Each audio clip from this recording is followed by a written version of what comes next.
Welcome to UTM.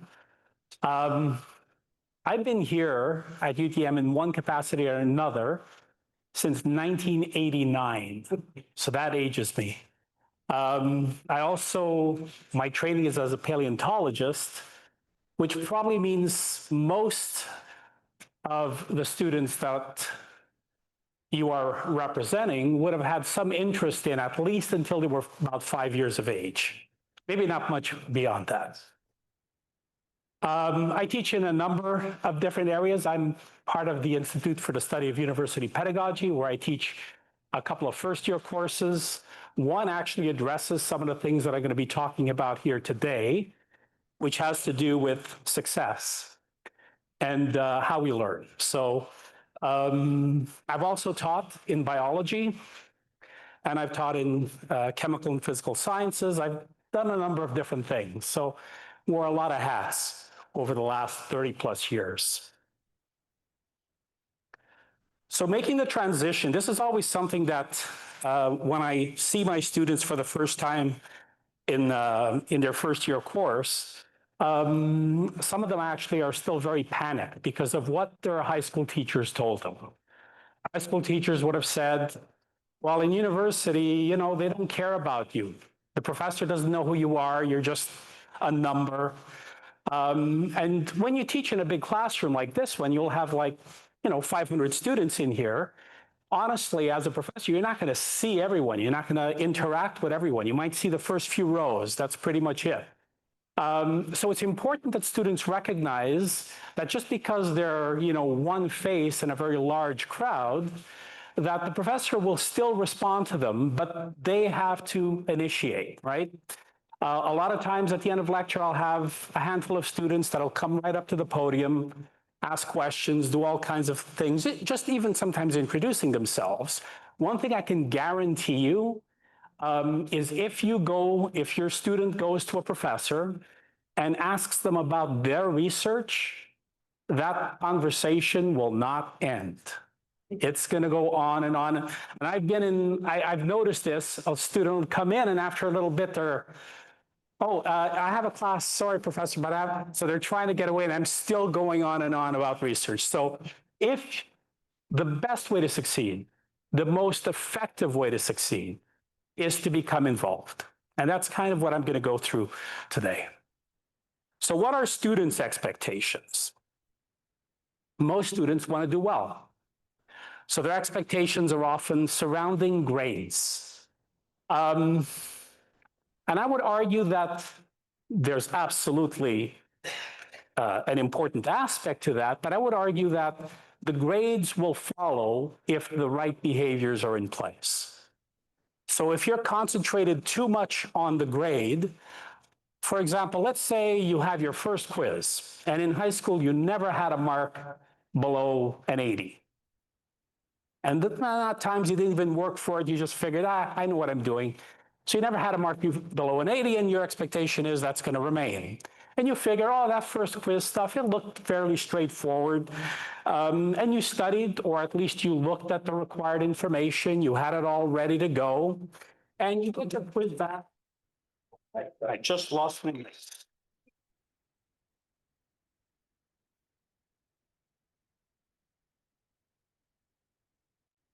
And you get your quiz back, and you get a 75. Now, some students will be okay with that. So that's not too bad. It's not what I was expecting, but it's pretty good. Other students, however, will become completely despondent. It's the worst grade I've ever had. That confidence that they had coming in is now wavering. Confidence is a funny thing, right? It's really hard to get it, but it's really easy to lose it. And that challenge, focusing in on the grade, becomes problematic. If, however, you focus on mastery, you focus on learning, the 75 is just a number. And it's really just the first experience that you've had. So as you pursue, maybe the next time you'll see, okay, I see why I didn't get the 80 or the 85 or the 90. I didn't respond to this question in a complete way, or I was overly simplistic. Sometimes you'll pick that up if you interact with the TAs. The student is encouraged to really talk to their TAs. Most courses will have a TA. Especially if you're in the sciences, you're definitely going to have TAs because of labs and tutorials and so on. Michael, can you see what a TA is? Pardon Can you me? describe a TA, what a TA is? Oh, sorry, yes. TA is a teaching assistant. They're graduate students for the most part. And they're actually sometimes a little bit more challenging than the professor because they're at a stage where they need to ensure that they're dotting all the I's, crossing all the T's. They'll be even harsher sometimes in evaluating a student, but their feedback is bang on target. Whereas I was a grad student, you know, when dinosaurs roamed the earth, a TA is currently a grad student. They have that experience.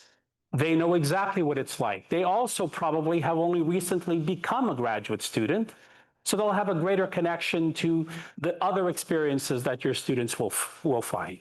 So these are all critical things. So as we said, student expectations, maintaining a high GPA. Sometimes they underestimate the time it takes. There's a rule of thumb that we use that I bring up in my first year course, and that is, you'll hear this, and your students will have heard this, or at least will hear it at some point, that for every hour of contact time, so for every hour of lecture or lab or tutorial, there's an expectation that the student has to commit another 2 to 3 hours. Now, if you think about this, and you think about it from the point of view of what an average would be, so a typical student takes 5 courses. Let's say it's on average 3 hours per course. That means 15 hours a week for the courses per term. Now, if you do the 2 to 3 hour per 15 hours, you start to see where that's headed, right? You add another 30 to 45 hours to that total, which means the expectation is your student will be working 45 to 60 hours a week. That's a career. They're just not getting paid. That's a challenge. Now, do you always need those 2 to 3 hours per hour? No. And in fact, with experience, you'll start to be able to recognize where you can spend a little bit less time, where you might need to spend more time. So these are all things that really factor in. Your professors also assess you in a slightly different way. So students expect the assessments to follow traditional experiences they've had in high school, which is, you know, we learned the material, we were given a bunch of facts, the exam or the quiz or the assignment just going to ask us to regurgitate those facts. So you'll get the assignment, you'll just put all those facts back in, sometimes ad nauseum, and you get the assignment or the test back, and again, you don't get the grade you expected. Because whereas the student believes that the knowledge is the key, the professor, on the other hand, looks more for the understanding and the application. And that's the biggest distinction between high school and university. Teaching styles can be similar. Students might expect that. Depends where they've come from, what experiences they've had. Most university professors, especially those teaching first-year courses, have a little bit more of the teaching experience, perhaps, than in senior courses, but even that varies. And the teaching style is reasonably similar, I would say, to many high school experiences, but the content and the pace of delivery is different.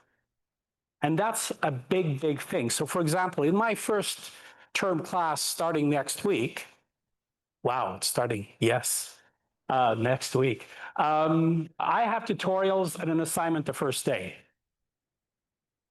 Most high school kids start their first day in high school, and the teacher just kind of does an introductory thing, and they slowly build up. That does not exist We have 12 weeks. In the 12 weeks, the entire course material has to be covered and the assessment has to be delivered. So you cannot start slowly. You have to be on your game right off the bat. I don't want to scare anybody, but so what are our expectations? Well, professors expect students to attend class. Sometimes there's grades associated with attendance. It varies from professor to professor. I don't take attendance in my classes, but I have things that happen in the lecture hall that only happen in the lecture hall. So if the student isn't there, they're not getting that. Those discussion points, those ideas, those concepts that are brought up in the lecture hall find their way to assignments and exams. And if the student hasn't attended and has relied exclusively on course readings or textbooks, they're missing out on that. Oh, but I have a friend that takes notes. Your friend might take fantastic notes, but it's not your brain taking those notes. What is important or what you might find critical to understanding something might not be what your friend does.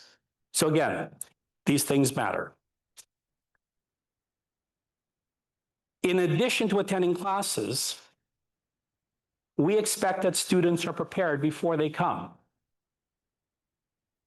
which means that if there are readings that are assigned to that class, our assumption is that the student has looked at them. There's a colleague of mine who did this investigation a few years back here at UTM. She just looked at the number of students who accessed the course syllabus in the first 2 weeks of class. Just kept track of that. That's something that we can track when a student logs into the course. And she then evaluated at the end of the term how students had performed in the class relative to when they accessed the course syllabus. All she could say is that they accessed it. She couldn't say, well, they read it in detail, they took notes on it, they gave themselves tests and quiz. No, but they accessed it. There was a direct relationship between the students who did best in the course and those who accessed the syllabus in the first 2 weeks. What that again implies is that the student has taken the initiative to be prepared. Unlike the high school experience where a teacher might prod that student to get stuff done, that cannot happen, and usually does not happen in a university classroom. Again, not because the professors don't care about the students, but because the numbers, the logistics make it impossible. And more importantly, we want that student to develop that independence. That's the biggest thing that I look forward to. When I teach first-year courses, I want that student at the end of my class to be more independent and more prepared for learning going forward than they were coming in. I don't care if they picked up the content verbatim in my class. I don't care that whether they've memorized all the facts. Those things take care of themselves. It's whether or not they've understood how to learn. That's what matters. Students should be self-motivated. That is perhaps easier said than done. There's a sense that when you are confident about something, you motivate yourself. And when you lack that confidence, that motivation could be problematic. As I said at the outset, no one's going to chase after you, but the expectation is that you have the ability, the resources to push yourself forward.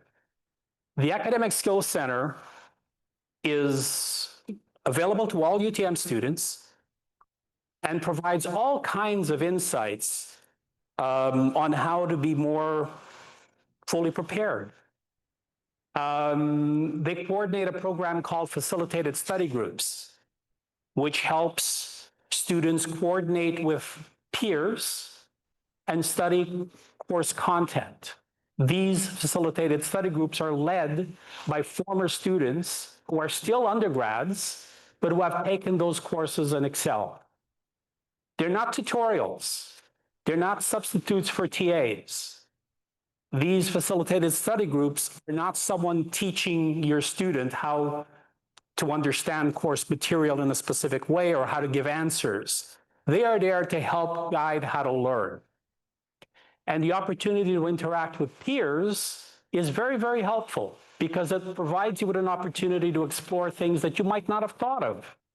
If you're studying or learning things on your own, you have a certain set of parameters that you've identified as critical, but you might not have fully recognized the value of some other concept.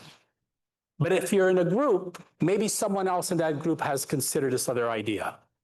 And now that raises a question to you. Oh, I didn't think of that. Maybe I should explore this a little bit more. So again, these things matter. It's important to be on time. We at UTM have UTM time, which means we start 10 minutes after the hour. In big classes, getting to class on time is critical in the sense of finding a good place to sit. If you're someone who really likes to be close to the front of the room because that allows you to focus better, you have to get there as quickly as you can. Otherwise, you're sitting at the very back. And as I said before, as a professor, I don't know what you're doing at the back. You could be playing on your phone. You could be, even at the front, you could be doing that. It's not something that I'm going to alert you to.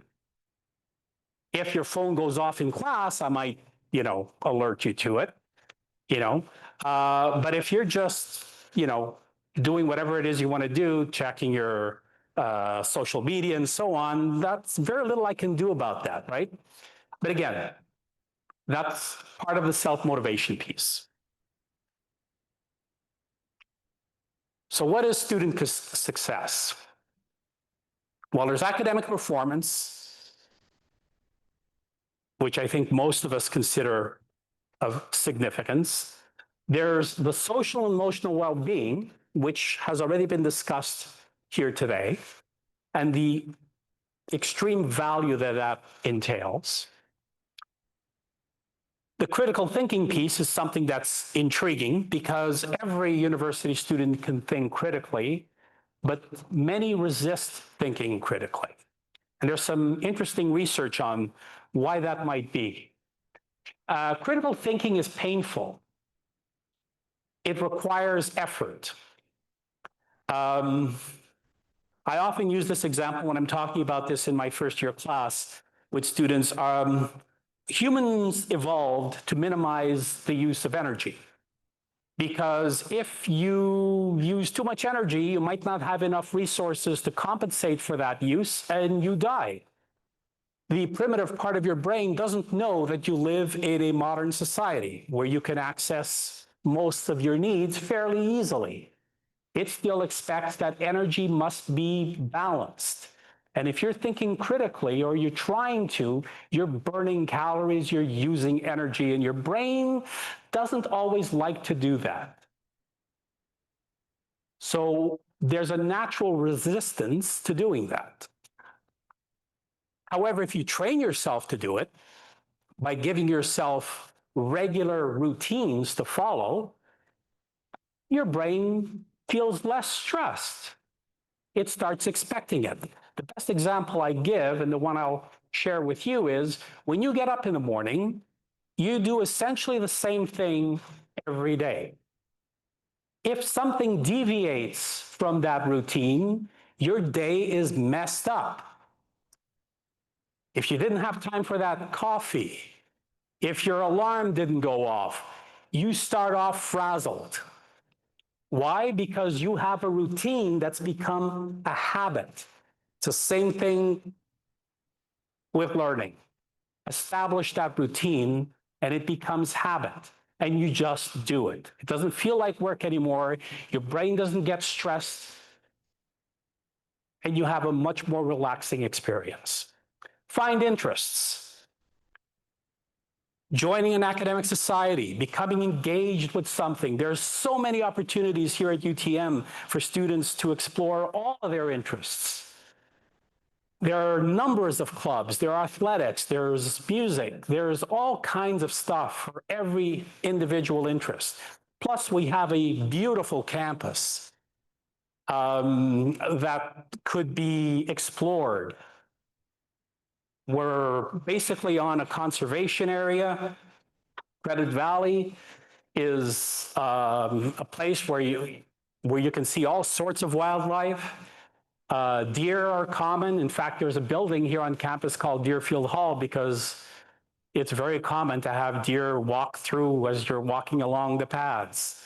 We have foxes, we have coyotes, but they usually stay away from people. But it's just a beautiful campus.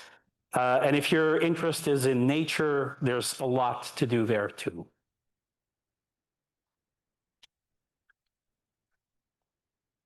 One thing that gets students to have greater success is to look forward to what they can expect.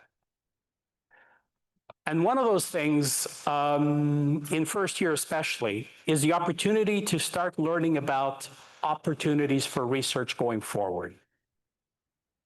And the ROP, which is a research opportunity program, is available to students starting in their second year. But to initiate that process, first year is a good place to start. There are training sessions for students to learn some research skills that are run through the Academic Skills Center called PART, which is Program for Accessing Research Training. Information of that kind is released to students throughout the term.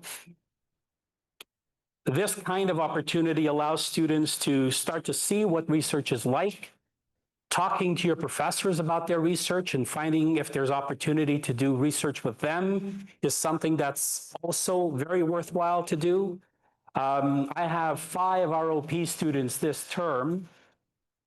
3 of them are former students of mine who I met when they were first years. And 2 are going into second year. And 1 is going into 4th year and is doing an advanced ROP with me. Again, I got to know them because they made the effort to interact. I got to recognize their strengths, their abilities.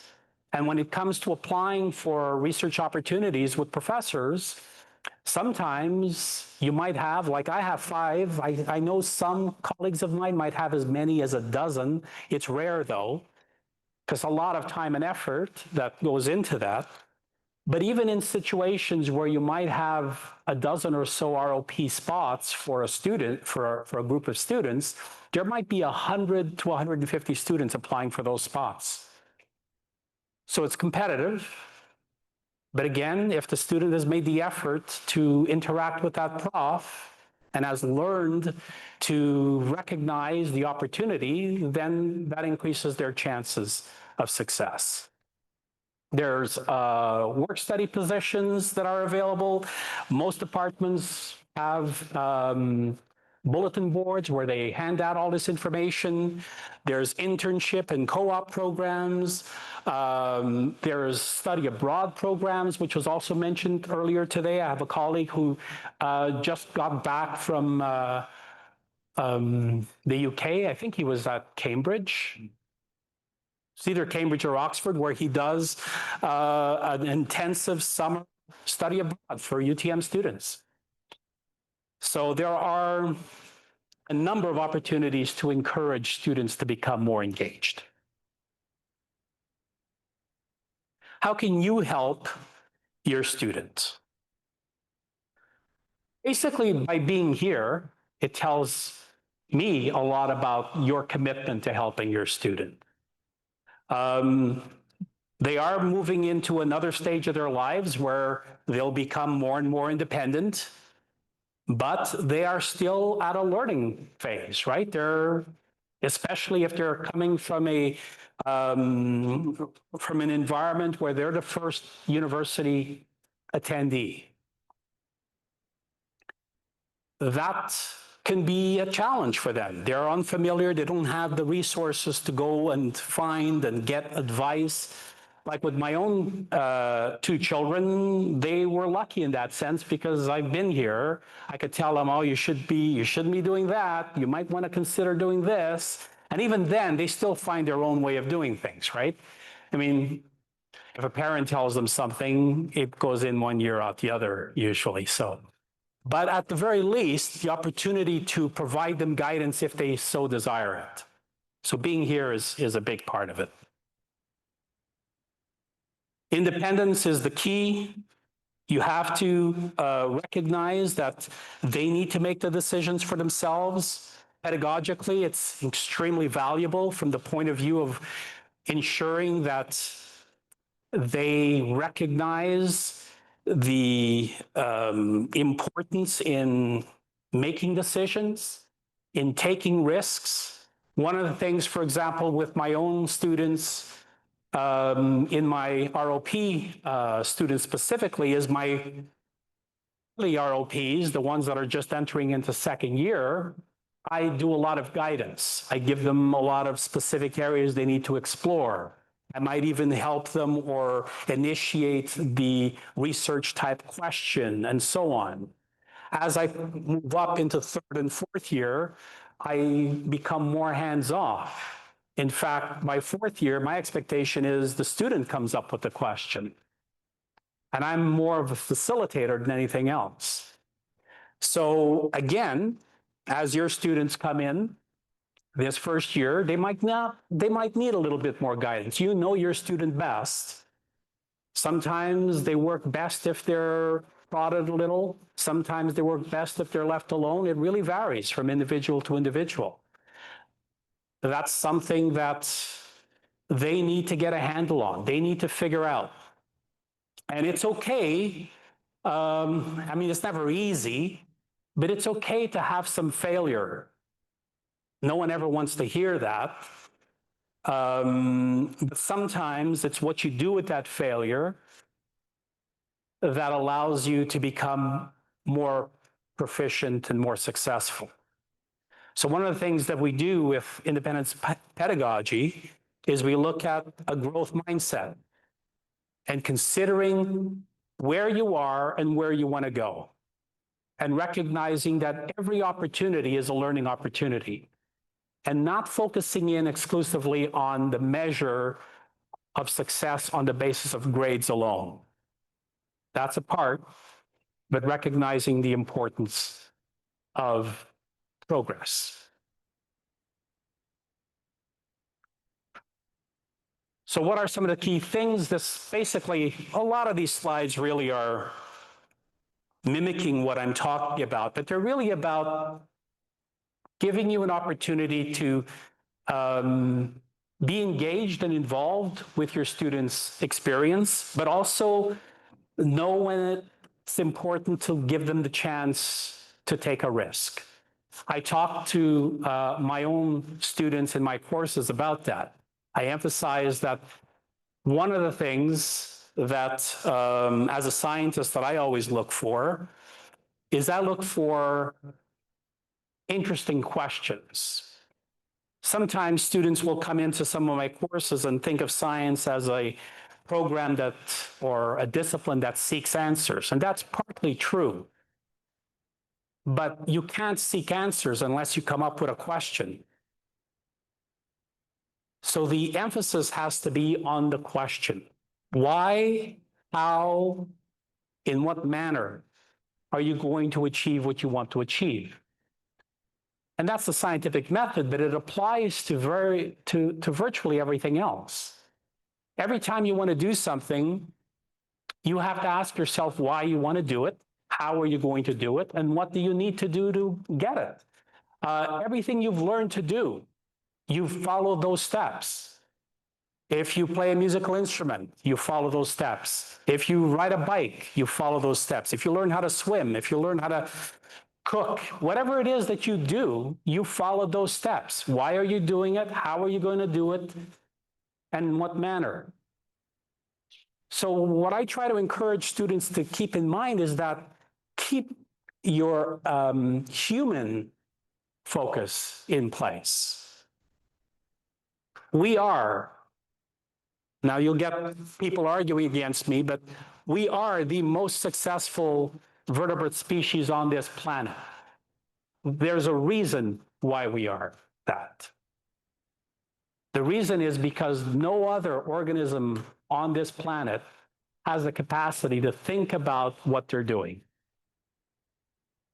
Now, does that always lead us to great outcomes? No. But it gives us the potential for great outcomes.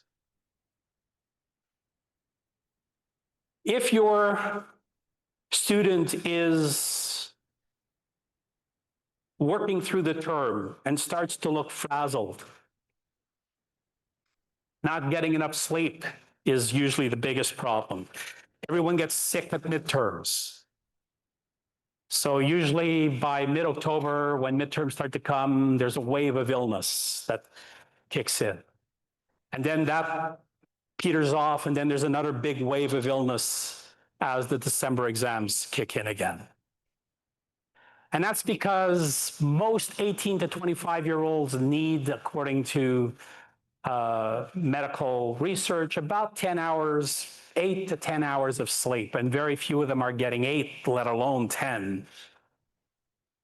And your immune system is compromised. Again, remember, think back to what I said about your brain and energy. Well, your brain has to figure out where it's going to send the energy that it needs to maintain basic life processes. If it's starting to struggle with that energy, it's going to take it away from something. So it'll undermine the immune system. It'll take all, you know what, we don't have to have a 24/7 watchdog for potential infections. Let's cut it back to just 9 to 5. I'm kidding, obviously, but that's reality. And the stress kicks in. So recognize those signs. Getting up late, missing a class, anything that suggests to you that your student is starting to struggle with their time management. There shouldn't be any pressure, and yet it's self-inflicted. We put that pressure on us. Recognize if they have a concern. Listen to that concern. Ask them, have they reached out to some support group at UTM, the health and counseling, even their professor or their TA. Like I tell my students, don't come to see me when you have already completed the term and you're suddenly realizing that you're unable to manage. See me earlier or see someone earlier. Catch things. What you want to be is you want to max out. You want to be at your greatest as you approach the exam period. It's okay to start slowly a little bit and build. But what you don't want is you don't want to be overwhelmed and burned out by the time you get to exams. I think I have a couple of more slides, but most importantly, cherish the journey. I'm an academic, so I'm biased, but this is the life I chose to pursue. I can't think of a better, like people ask me, oh, when are you retiring? And I say, what? When they take me out in a box. There is a great deal to gain from your students' experience at university. The connections they'll make, the opportunities to interact, the desire to pursue other interests. I've had students, to give you an example, that were brilliant, 4.0 GPA all the way through, never struggled, headed to medical school, decided even after applying to medical school, and not just getting in, but getting into the school of their choice, that they thought they really loved their art history experience and chose to go that path instead. Now that's an exception. but it says a lot about the experience students will have at university and what they make of it. I think that wraps me up. I can answer questions if I have time. I don't know what our time is like. 5 more minutes? It's always the first person asking the questions always, yes. Can parents ask to ask their teachers regarding their students kids struggle? Okay, so that's a good question. Can a parent ask a professor about their student? Not really. And there's a number of reasons, and someone else way more experienced in that regard than I am could answer that question more completely. What I always really encourage parents to do is talk to your student and get them to talk to the professor. You know, you have some clout, right? You know, pull some strings, get them to take the initiative, even if they really, oh, but the professor is so frightening. They're so scary. I saw them yell at a student once because they walked in late. Could stuff like that happen? Yeah, it can happen. But we can't guess what's in that student's mind either, right? And in a small class, I'm fortunate. I teach one of the few UTM courses, first-year courses, that's capped at 55 students. It's called the Science of Learning. And that's why it's capped so low, because the big focus is on how we learn best. And that is that interaction piece, which is missing potentially in a 500 student auditorium.